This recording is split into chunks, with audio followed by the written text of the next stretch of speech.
No vídeo de hoje abordaremos um tema que se desdobra há décadas, mas que recentemente retornou aos destaques do noticiário mundial: o conflito entre israelenses e palestinos.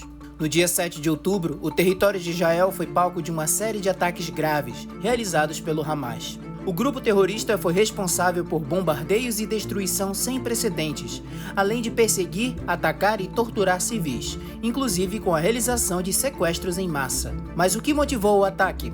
Por que Israel e a Palestina estão em constantes conflitos há tanto tempo? E quando surgiu o grupo extremista Hamas? A gente vai tentar explicar isso para você nesse especial do Show Me Tech. Veja a seguir.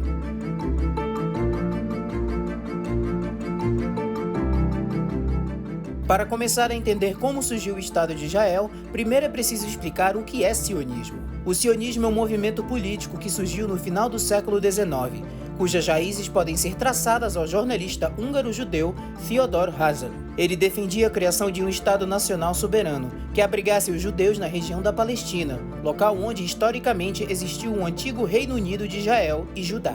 Fruto de uma época recheada de demandas nacionalistas por parte de várias nações ao redor do mundo, o sionismo, ou movimento sionista, ganhou ainda mais força graças às perseguições instauradas contra o povo judeu na Europa. Por essa razão, Theodor acreditava que apenas com a criação de um Estado soberano próprio, os judeus estariam seguros.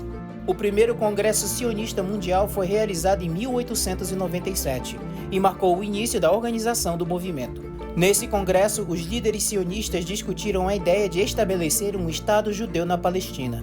A ideia ganhou apoio de judeus de todo o mundo e muitos se estabeleceram na Palestina nas décadas seguintes, comprando terras e construindo comunidades, colocando em prática uma política de colonização. O problema é que a região era habitada em grande parte por árabes palestinos, o que inevitavelmente levou a tensões étnicas e políticas crescentes. Após a Primeira Guerra Mundial, que ocorreu de 1914 a 1918, o Império Otomano, que possuía o domínio da Palestina, foi derrotado. E a Liga das Nações, organização que precedeu a ONU, Organização das Nações Unidas, concedeu ao Reino Unido um mandato para administrar a Palestina e tentar apaziguar a questão. Os britânicos permaneceram na região entre os anos de 1917 e 1948. Mas durante esse período houve um aumento na imigração judaica para a região, em parte devido ao crescente movimento sionista.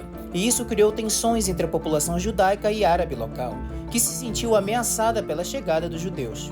Com o aumento da pressão internacional, o apoio à criação de um Estado judeu na Palestina cresceu muito. À medida que mais judeus chegavam e se estabeleciam em comunidades agrícolas, as tensões entre judeus e árabes aumentavam. Ambos os lados cometeram atos de violência desde essa época.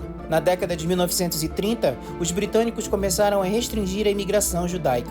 Em resposta, milícias judaicas foram formadas para lutar contra os árabes locais e resistir ao domínio britânico. Em seguida veio o Holocausto, que levou muitos judeus a fugir da Europa para a Palestina britânica, e grande parte do mundo esteve em apoio a um Estado judeu.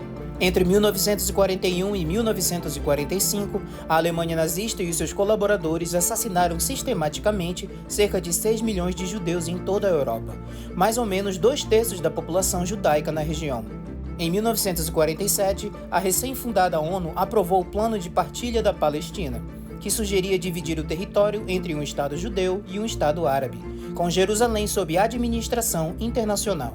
Os judeus aceitaram a resolução, apesar da insatisfação a respeito de questões como a imigração de judeus europeus e os limites territoriais propostos para o Estado judaico. Mas o plano não foi aceito pelos árabes palestinos e pelos Estados árabes sobre a alegação de que viola o previsto na Carta da ONU, que garante às populações o direito de decidir sobre o seu próprio destino. Em 14 de maio de 1948, David Ben-Gurion, político judeu polonês, proclamou a independência do Estado de Israel e serviu como seu primeiro chefe de governo, seguindo o plano de partilha da ONU. Isso levou ao reconhecimento de Israel por parte de vários países do mundo, entre eles o Brasil, mas também resultou na primeira invasão de exércitos árabes vizinhos ao novo país.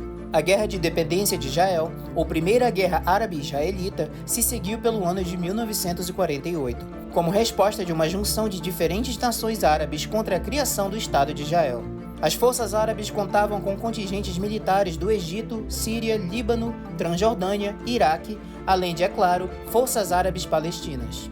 Esse conflito estendeu-se até o começo de 1949. Ao final desse conflito, Israel saiu como grande vitorioso, conquistando novas terras e aumentando seu território em cerca de 1/3. Para os palestinos, o conflito foi um verdadeiro desastre. Eles perderam grande parte do território atribuído pela ONU, o que resultou na expulsão de mais de 700 mil palestinos de suas terras. Episódio conhecido pelos palestinos como Nakba, tragédia em português. Os descendentes destes refugiados hoje somam cerca de 7 milhões de pessoas. Com o fim da guerra, em 1949, foram estabelecidas linhas de armistício que definiram as fronteiras entre Israel e os países árabes vizinhos, bem como a Cisjordânia e a faixa de Gaza, que ficaram sob controle jordaniano e egípcio, respectivamente. Essas linhas serviram como base para as futuras negociações de fronteira. Com esse contexto, vemos o início do conflito árabe-israelense de décadas. Durante esse período, muitos judeus em países de maioria árabe fugiram ou foram expulsos, chegando a Israel. Grupos extremistas palestinos, como o Hamas, responsável pelos últimos ataques mais intensos e um dos principais grupos terroristas no cenário atual, tem lançado ataques com foguetes contra Israel. Enquanto isso, grupos judaicos extremistas, como o Le'Hava, também realizam ataques contra territórios palestinos. A Organização para a Libertação da Palestina, ou OLP, que havia sido formada na década de 1960 para buscar um Estado palestino, lutou contra Israel, por meio de atos de terrorismo. Inicialmente, a OLP reivindicava tudo que havia sido a Palestina britânica, ou seja, o fim do Estado de Israel. Os combates entre Israel e a OLP continuaram por anos, incluindo uma invasão israelense ao Líbano em 1982, para expulsar o grupo de Beirute. Além da OLP, a Palestina também contou com diversos outros grupos de resistência. Um dos exemplos de mais destaque é o Hamas, ou Movimento de Resistência Islâmica, um grupo político e militante palestino fundado em 1987. Esta é uma das principais organizações islâmicas nos territórios palestinos contemporâneos e é classificado como um grupo terrorista por Israel, Estados Unidos, União Europeia e outras potências globais. Por ser visto dessa maneira, o grupo sofre sanções financeiras e diplomáticas. O Hamas venceu as eleições legislativas da faixa de Gaza em 2006 e assumiu o controle governamental da região, afastando a autoridade palestina. Em Gaza, o Hamas e outros grupos violentos têm guerras periódicas com Israel. A maioria das vítimas desses conflitos é palestina, incluindo muitos civis. O grupo é parte de uma aliança regional que inclui o Irã, a Síria e o grupo xiita Hezbollah, no Líbano, todos os quais têm uma postura amplamente contrária à política dos Estados Unidos no Oriente Médio e em relação a Israel. Desde a criação de Israel em 1948, a região testemunhou várias guerras, incluindo a Guerra de Suez, em 1956, a Guerra dos 6 Dias, em 1967, a Guerra de Yom Kippur, em 1973 e outros conflitos menores. Essas guerras frequentemente envolveram países árabes vizinhos e causaram grande destruição e perda de vidas. Também ocorreram 2 intifadas, levantes populares palestinos contra a ocupação israelense. A primeira intifada, iniciada em 1987, foi marcada por protestos inicialmente pacíficos, que logo evoluíram para confrontos violentos contra as forças israelenses. Ela refletiu o desejo dos palestinos de se libertarem da ocupação israelense e alcançarem sua autonomia. Os acordos de Oslo, em 1993, que deveriam ser o grande primeiro passo em direção à retirada de Israel dos territórios palestinos e à criação de uma Palestina independente, encerraram a primeira intifada, mas suas repercussões políticas e territoriais continuam a impactar o conflito até hoje. Por outro lado, a segunda intifada, que começou em 2000 e teve participação do Hamas, foi muito mais violenta e letal que a primeira. Ela foi desencadeada por uma série de eventos, incluindo a provocativa visita de Ariel Sharon à esplanada das mesquitas.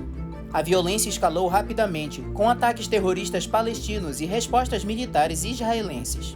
Durante esse período, a construção do Muro de Separação por Israel e a expansão dos assentamentos em território palestino também aumentaram as tensões. A tentativa de Israel é vista não como uma resolução de conflito, mas sim de gerenciá-lo. Outro ponto de destaque é a cidade de Jerusalém, local com história milenar que remonta aos tempos bíblicos e tem sido alvo de várias batalhas. Para os judeus, Jerusalém é o local do templo sagrado e a cidade onde o rei Davi estabeleceu sua capital. Para os cristãos, é o local da crucificação e ressurreição de Jesus Cristo. Os muçulmanos a consideram o local da mesquita Al-Aqsa, o terceiro local mais sagrado do Islã depois de Meca e Medina. Em suma, é um local extremamente importante para todos os envolvidos, seja em termos religiosos ou políticos. Esse é um ótimo contexto para explicar que a guerra entre as nações não se trata de cunho religioso, ideia que é facilmente confundida, mas sim de uma disputa pelo território. Após a Guerra dos 6 Dias em 1967, Israel conquistou Jerusalém Oriental e a Cidade Velha, que inclui a Esplanada das Mesquitas. Israel unificou Jerusalém como sua capital, que considera Jerusalém Oriental como território ocupado. A comunidade internacional, em sua maioria, não reconhece a soberania israelense sobre Jerusalém Oriental e defende que o status final da cidade deve ser resolvido por meio de negociações entre israelenses e palestinos. Jerusalém é frequentemente palco de tensões, confrontos e violência. Os incidentes muitas vezes são desencadeados por disputas sobre o acesso à Esplanada das Mesquitas e a construção de assentamentos judaicos em Jerusalém Oriental. Os protestos e confrontos frequentemente ocorrem em bairros mistos de judeus e árabes na cidade. Tanto israelenses quanto palestinos reivindicam Jerusalém como sua capital. Os palestinos veem Jerusalém Oriental como a capital de um futuro Estado palestino, enquanto Israel insiste que toda a cidade, incluindo Jerusalém Oriental, é sua capital indivisível. E para finalizar, falaremos sobre o episódio mais recente desse embate. No último sábado, 7 de outubro de 2023, o Hamas realizou um ataque surpresa contra Israel, considerado um dos ataques mais intensos sofridos pelo país nos últimos anos. O incidente resultou em um grande número de vítimas, com centenas de pessoas entre mortos e feridos. Os ataques tiveram como alvo principal a região sul de Israel. Em um comunicado oficial, as forças militares de Israel relataram que vários terroristas se infiltraram no território israelense a partir da faixa de Gaza. Ao reivindicar a responsabilidade pela ofensiva, o grupo afirmou que se tratava do início de uma grande operação, com o objetivo de recuperar o território. Mais uma vez, o mundo pode estar presenciando o início de uma longa guerra, que protagoniza cenas como sequestro e mortes de civis inocentes. E você, acha que esse conflito ainda durará mais alguns anos? Conta pra gente aqui nos comentários. E não deixe de acompanhar o Show Me Tech aqui no YouTube ou no nosso site para acompanhar mais notícias. Se você gostou, não se esqueça de curtir o vídeo, compartilhar com os amigos, se inscrever aqui no canal e ativar o sininho para não perder nenhum conteúdo do Show Me Tech. Lembrando, o post completo contando mais detalhes sobre esta guerra já está lá no Show Me Tech. Acesse showmetech.com.br. E aproveite para assistir ao nosso vídeo sobre o lançamento do Google Pixel 8, 8 Pro e Pixel Watch 2. O link também está aqui na descrição. Eu sou Lucas Pinheiro e fico por aqui. Um grande abraço e até a próxima.